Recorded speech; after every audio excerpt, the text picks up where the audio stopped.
Bwana Yesu asifiwe. Ndugu zangu wapendwa, na wasalimu katika jina la Yesu Kristo. Nipende kusema kwamba ni Godfrey Mteule tena nimerudi kwa wakati huu hapa. Hope ni muda mrefu sana tujaonana.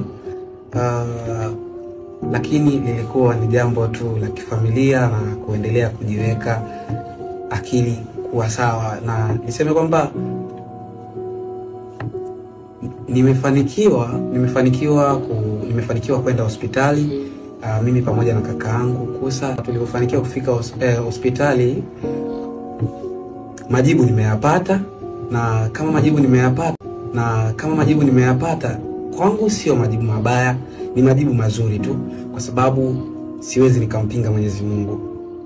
Nimeenda hospitali, na hospitali nilikoenda imekwenda kuonekana kwamba Godfrey Mteule hawezi kuona tena, yani siwezi nikaona mwangaza tena wa dunia.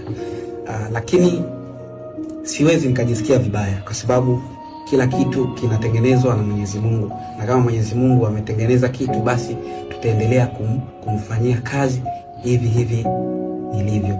Kwa nipende kuwashukuru sana ndugu zangu kwa kuwa mmenisubiri kwa muda mrefu. Jambo lililotokea lisiwaumize sana, lisiwatese sana kusema kwamba Godfrey hataona tena sijui nini mambo mengi, hapana.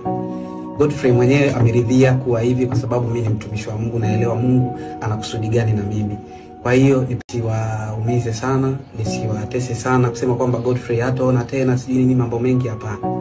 Godfrey mwenyewe ameridhia kuwa hivi kwa sababu mimi ni mtumishi wa Mungu, naelewa Mungu anakusudi gani na mimi. Kwa hiyo nipende kuwaambia kwamba msihudhunike sana kusema kwamba Godfrey hataona tena mwangaza sijui na nini mambo mengi, hapana. Godfrey ni yule kama Godfrey, na kazi tutaendelea kuzifanya, kila kitu kitakuwa sawa. Nawapenda sana ndugu zangu, nawashukuru sana, nawapenda sana tena sana, na Mungu azidi kuwabariki. Amina. Asante.